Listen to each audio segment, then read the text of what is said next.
26 ఫిబ్రవరి రోజు మనకు విక్టిమ్ వాళ్ళ మదర్ కంప్లెయింట్ ఇవ్వడం జరిగింది. కంప్లెయింట్‌లో ఏం చెప్పిరంటే వాళ్ళ daughter third year BTech student. అదే కాలేజ్ చెందిన ఇంకో అబ్బాయి ఆశీష్ అనే అబ్బాయి థర్డ్ ఇయర్ అతను కూడా, కానీ డిఫరెంట్ బ్రాంచ్. 2024 ఎండింగ్‌లో వీళ్ళిద్దరికీ ఇన్‌స్టాగ్రామ్‌లో పరిచయం జరిగింది. ఇన్‌స్టాగ్రామ్‌లో పరిచయం అయిన తర్వాత ఇతను లవ్ ప్రపోజ్ చేశాడు. తర్వాత ఈమెని బలవంతంగా అత్యాచారం చేసిండు కొన్నిసార్లు కాలేజ్‌లో అండ్ బయట.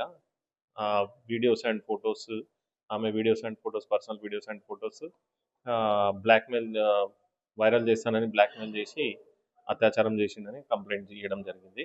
అతనే కాకుండా వాళ్ళ ఫ్రెండ్, తన ఫ్రెండ్, ఈ ఆశీష్ వాళ్ళ ఫ్రెండ్ ప్రవీణ్ కూడా ఆమెని కొంచెం హరాస్మెంట్ చేసిండని కంప్లెయింట్. ఆ కంప్లెయింట్ మీద మనం ఒక కేసు రిజిస్టర్ చేసి ఇన్వెస్టిగేట్ చేస్తున్నాం. ప్రెజెంట్ ఈరోజైతే మనము A1 ఆశీష్‌ని అదుపులోకి తీసుకున్నాము. కోర్ట్‌లో ప్రొడ్యూస్ చేస్తాం. ఫర్దర్ ఇన్వెస్టిగేషన్ కంటిన్యూ అయితది. బాధితురాలు బాధితురాలు ఎక్కడ ఉందని ఆ! ప్రెజెంట్ అయితే ఆమె వాళ్ళ ఇంట్లోనే ఉంది. మెడికల్ అయిపోయిందండి మెడికల్. అయితే ఇప్పుడు గత 1.5 ఇయర్ తర్వాత ఇప్పుడు కంప్లైంట్ చేయాల్సిన అవసరం ఏమొచ్చింది? అంటే రీసెంట్‌లీ మన దగ్గర కంప్లెయింట్ రాకముందు ఆ అమ్మాయి సూసైడ్ అటెంప్ట్ చేసింది. అప్పుడు వాళ్ళ మదర్‌కి తెలిసింది. అప్పుడు వాళ్ళ మదర్ అడిగితే ఇవన్నీ విషయాలు బయటకి పడినాయి.